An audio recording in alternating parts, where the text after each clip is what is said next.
Welcome to the Association 100 podcast. The A100 podcast is an extension of our Association 100 bi-monthly newsletter that focuses on best practices, top trends, helpful ideas, and smart strategies and tactics that work in the world of associations. The podcast will feature meaningful conversations with association professionals across the country, taking a deeper dive into trending topics, offering insights that both inform and inspire.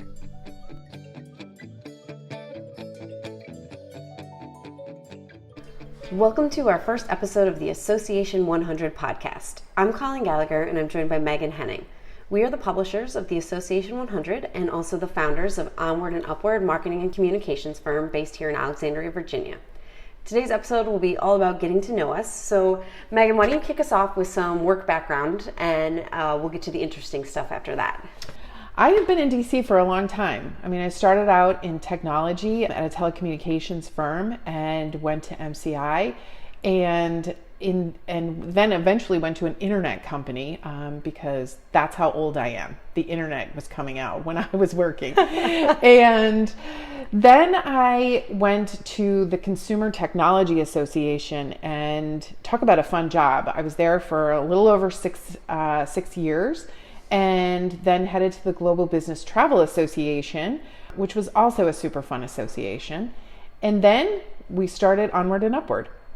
Awesome. So I came down to DC for grad school. I had just wrapped up my journalism degree from SUNY Brockport, and I decided to go straight to grad school and switch to the PR side of things. I think, really there were definitely some journalism openings I could get, but at that point, I think PR was kind of the direction I wanted to go in, and I just didn't realize it until after I had finished the degree.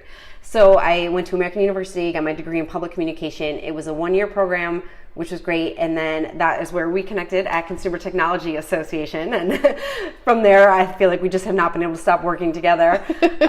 I had a quick layover at the Biotechnology Industry Organization, worked there for about a year and a half before coming over to Global Business Travel Association, which we were there for, I think I was there for 8 of the 10 years you were there, and then did a quick stint at a PR agency before we got Onward and Upward up and running, and the rest is history. Which is awesome.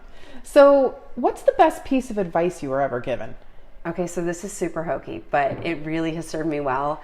And it's when you're having to give constructive criticism, to do the compliment sandwich and start with something positive, come in with the negative and the constructive piece, and then end with another positive.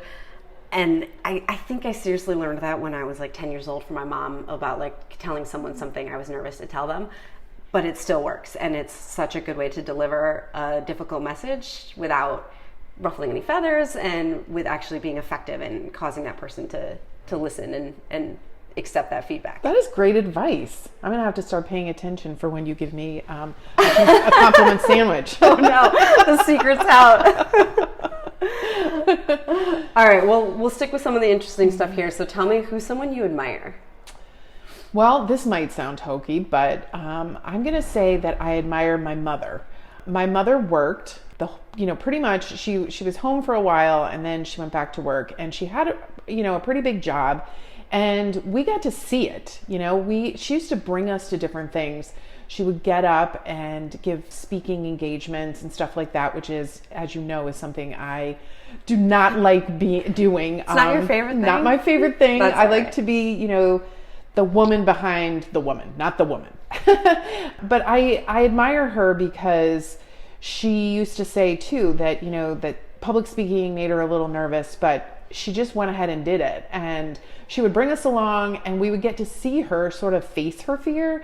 And, when I think about the different times that I've had to get up and speak in public, I often think about her. So she's who I admire. I love that. Yeah, thanks. She'll be proud. So what's your favorite thing to do in DC? Well, you will not be surprised, but I'm a runner, and so this is like the perfect city for that. I've traveled all over Virginia, DC, Maryland on foot, and I think it's such a cool place to get to see that way, and a way to experience the city, whether it's running by monuments. I think people are surprised by how much nature there is in DC too, like running around Teddy Roosevelt Yes. Island or, Rock Creek Park, different areas like that. There's just it's just a great area to experience that way. And I'm also directionally challenged, and having run all over the city, I can actually find my way around now. Whereas if you just tried to put me in a car to do that, I would be lost every time. What about you? I think my favorite thing about DC is to pretend I'm a tourist. You know, I have a DC, you know, a photos book as if I were a tourist. And a lot of times on a Saturday or Sunday, we will just pick something and go see it. You know, whether it's the Arboretum, which I hadn't been to. I'd lived here for years, never even heard of it.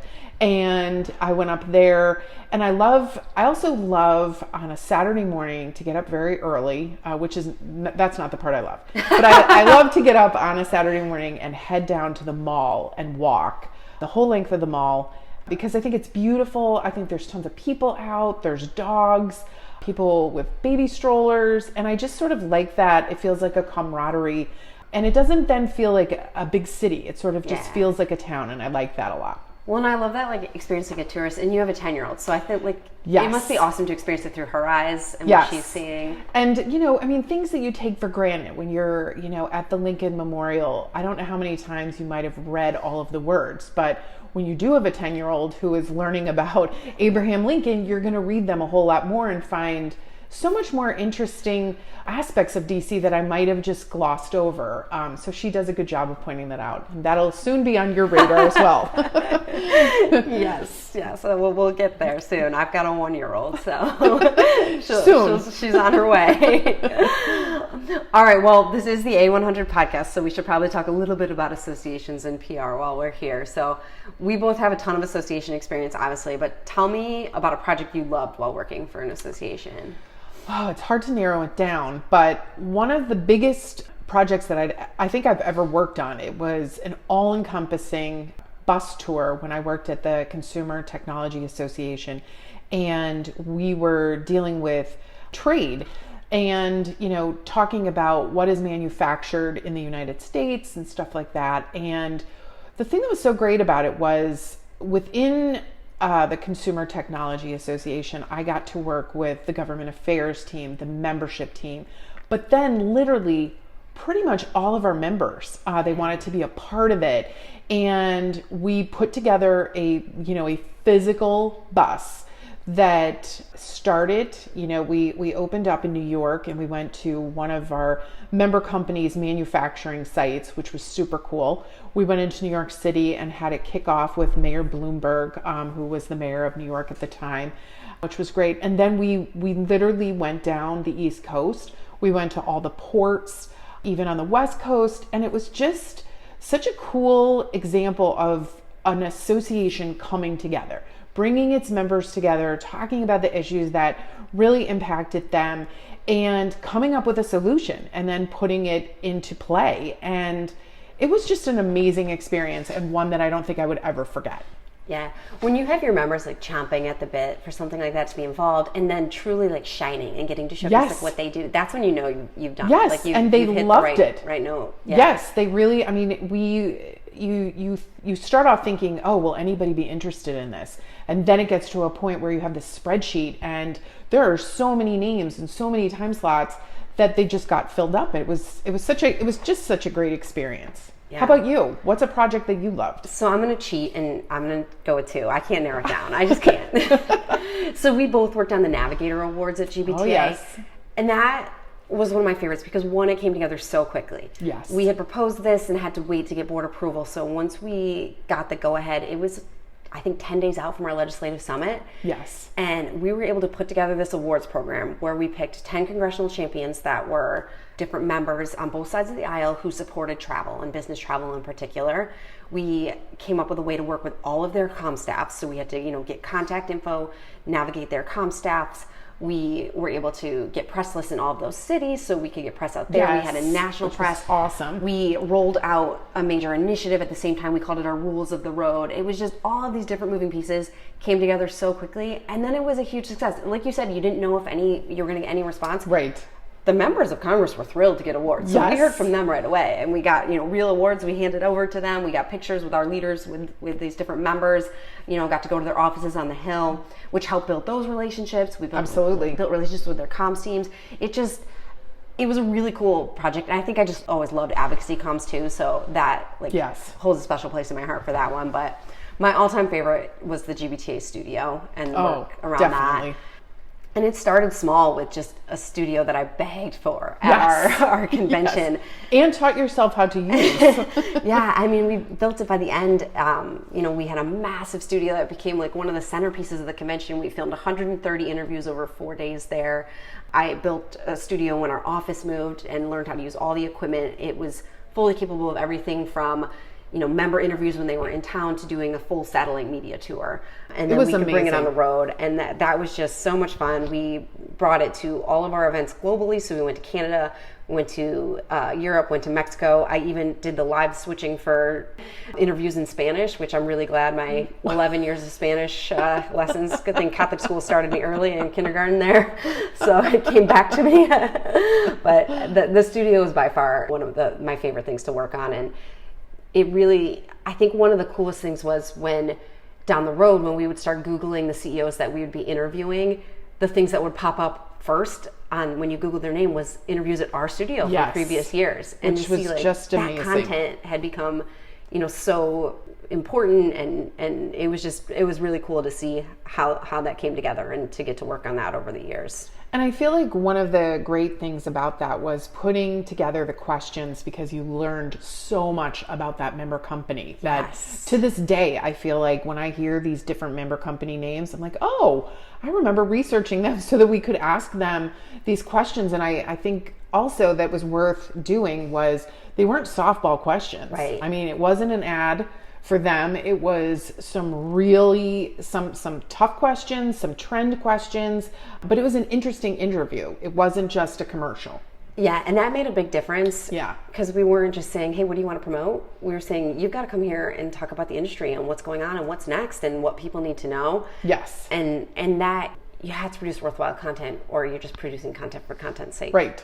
It was great. So speaking of that, what are some of the challenges you faced while working in an association, and how did you overcome them?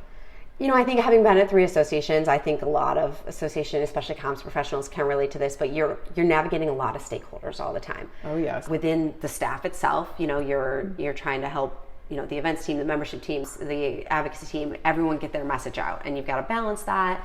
And then you have, the great thing about associations is that you have passionate, involved members. And the terrible thing about associations is you have passionate, involved members. Yes. And don't get me wrong, I loved members at all the associations I worked at, but they want to be involved, and they should be. They're the lifeblood of an association. And I think what I learned was you've got to over communicate all the time. Yeah. And you've got to say what's the ROI and what's in it for you, for every stakeholder. Yes. And you've got to do that up front so that people understand this is important, and then things just happen and there's not roadblocks, and it's a lot easier to get things done and to actually be able to accomplish your objectives and move forward with things, rather than that feeling of just being stuck trying to get approval and trying to move forward all the time. Well, and I think you said the key word, which is ROI. Why are you doing this? What will you get from it? Because I do think at times when you're challenged in a time capacity,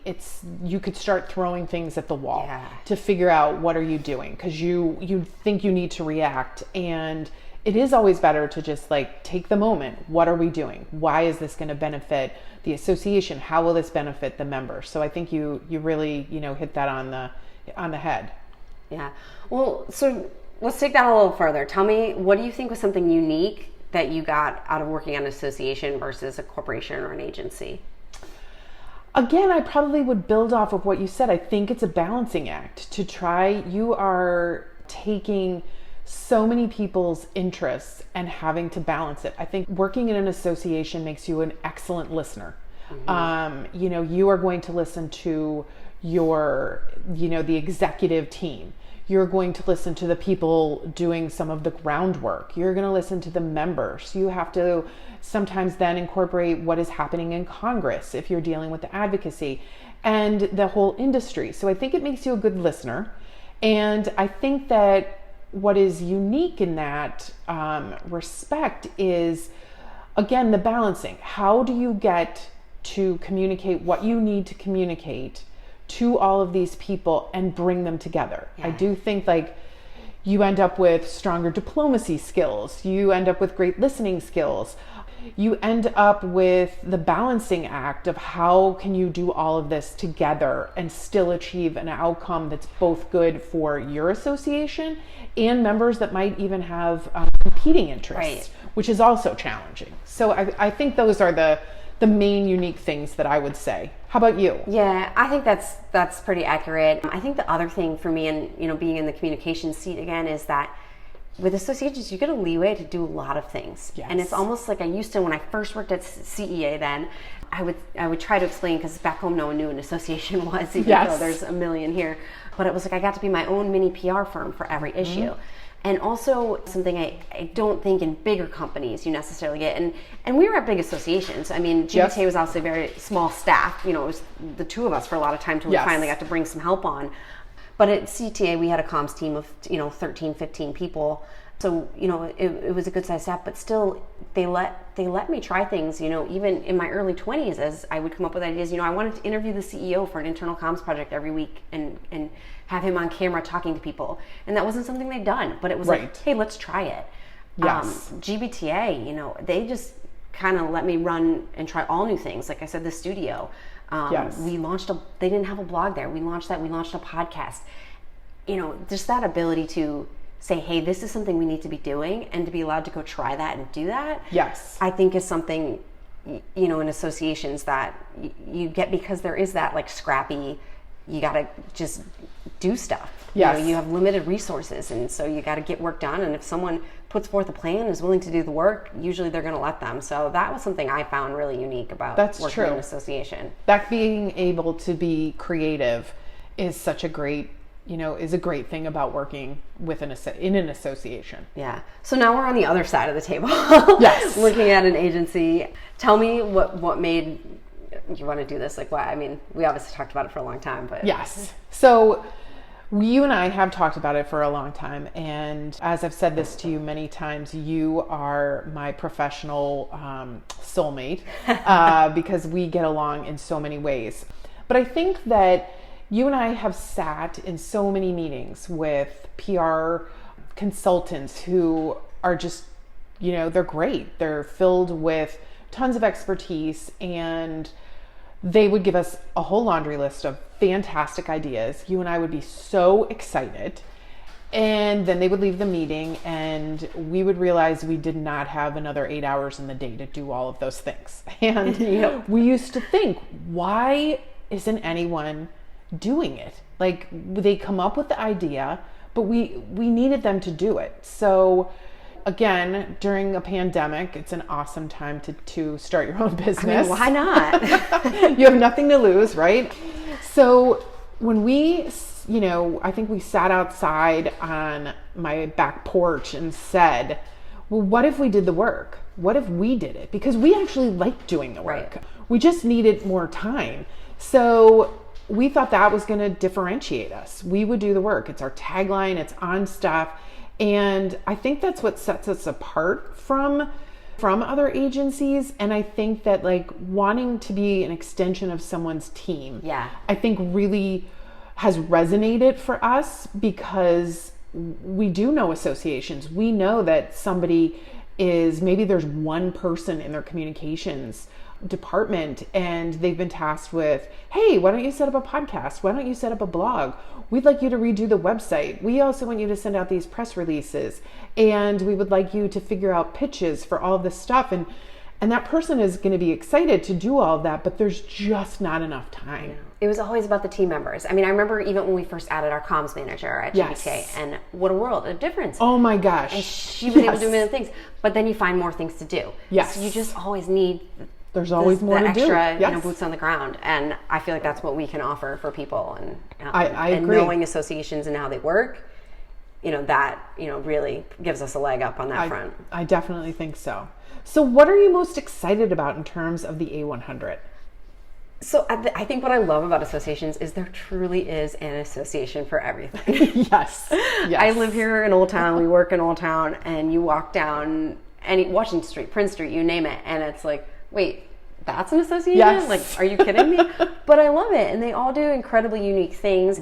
I think one thing we've run into is we've started to meet more of local associations at the state level. We have a Northern Virginia client, we have a Tennessee client, and what they're doing. I mean, they do some really tremendous work and talk about on small resources for these local associations. But for me, what's exciting is getting to meet all these people and talk to them and see what they're doing and a lot of association professionals are just really innovative because you have to be. Yes. You've got to prove your member ROI. You've got to show your value. And if you're not doing something new, I mean, especially with younger millennials and Gen Z coming out, like they're not automatically thinking I need to join this professional association. So, you know, you got to be creative, and it's really cool to think about like being able to talk to these leaders and see what they're doing and how they're, you know, changing the way they do things to react to this new reality that we're in. I would agree. I just think that you end up with a lot of people who are very passionate about what they do, and they end up being housed in an association because you are, for the same reasons that you mentioned before, there's a lot of creativity, there's a lot you can get to do, and you get the permission to, you know, to be creative. You don't, you know, when I was at MCI, the joke was that there would be a 3-hour focus group as to whether we were going to order pizza. And after 3 hours, the answer would be no. So, you know, you're just so confined in certain other organizations. And I don't think you're confined, you know, as you are in an association. And I think it's going to be really fun to explore that in the A100. Yeah, absolutely. So obviously association world is changing, but what about PR? That's obviously changed drastically over the past few years. Yes. So when I was beginning my career, the two main staples of all PR was the press release was king. And you could spend 3 weeks on a press release. Wow. You know, you could send it to your legal department, and I mean, it went through so many iterations, and then it was your website. You know, websites were just coming about, and, you know, people were trying to figure out, hey, what should be on the website and what should it look like and all of that. And while that still goes on today, it was a very new concept. I will say in some respects it was a little easier, because if you just had to write a press release for a week, that's great. Yeah. You know, now it's crowded, you know, and there are so many platforms to get your information on and from. And I feel like that is its own challenge. You know, it's even a challenge for me when you're listing all of the social applications. I mean, you and I have had this conversation. I did not think LinkedIn was considered a social platform. I don't know what I would have labeled it, but I would have said, no. I think that's a big shift in the last few years, maybe the last 5 years, yes. Is that it was more of a job search platform. Now it's very much a content platform. Yes. And I feel that, you know, you had, the other thing is you had a set number of journalists who'd been covering issues for years. And so I remember starting at, you know, at the Consumer Technology Association and being handed a binder that had all of the journalists for the different areas. And it's not, you know, and I called them up and introduced myself and, you know, said, like, here's what's going on. And they came to CTA and did that, like asked for information. But now it's just, you have people that don't just cover one beat, they can cover 5. And I think that what we've seen, and you and I have talked about this, that all of the lines have blurred. Like there's advertising and advocacy, marketing, communications. It's very hard to figure out what is just strictly PR. Because to me at this point, PR is all of this, you know, it's getting your message out, but how do you get your message out? Is that, you know, traditional marketing emails are now, you know, part of the, you know, PR establishment, and how, you know, changing all of that over the years. And it changes in some respects on a week to week basis, which, you know, can be really challenging for, you know, PR professionals to try to keep up, especially if you're just one person with all of this. To keep up on all of this, like, it's challenging. Yeah, I mean, PR and marketing teams have to be more connected than ever. There's no more, like, you can't have the ownership fights. No. Or it's just not going to work. You've got to have good synergy there and work together. And then you mentioned the journalists. I mean, they move around so much. They're doing so much. There's fewer journalists. They're asked to cover more. They have to do so many more stories a day, even, not even a week, than they used to. And so you have the challenge of a journalist who might not be an expert on the topic, but you only have, 5 minutes of their time to get your message out and what this is about in the background. And it's a challenge. It is a challenge. It really has become a challenge. And it's a challenge for journalists. Yeah. To be able to keep up with what is going on. And I do think you're right with, the marketing and communications and the advocacy people. They really have to all have a good synergy and good energy and realize that they're all in this together, because the outcome is going to depend on like a portion of all of them. Yeah, for sure. Well, I imagine we'll be talking a lot more about this on future episodes. Absolutely. And with different association professionals that we bring on. But let's wrap up with some fun stuff. Okay. We're going to go to our lightning round. So you're up first. Awesome. All right. So where'd you grow up? Scranton, Pennsylvania, home of Joe Biden and the show The Office. Yes. All right. If you won the lottery tomorrow, would you still work? Definitely not. I'd like to be one of those people that says, oh, of course, I would just do, something. But no, no, I'm not working. I'm going to be on an island. Awesome. All right. Favorite movie or TV show? Ooh. Well, The Office, Arrested Development. Oh, so good. And right now, Ted Lasso. Oh my gosh. Yes. Ted Lasso is just amazing. Yes. So I hope it goes on forever. All right. Dogs or cats? Dogs. Lots of them. Specifically golden doodles. Perfect. And then what's something you miss from the pre-pandemic days? Probably business travel and some kind of like informal happy hours where you could just like grab a drink with somebody on the way out from work. I kind of miss those. Yeah.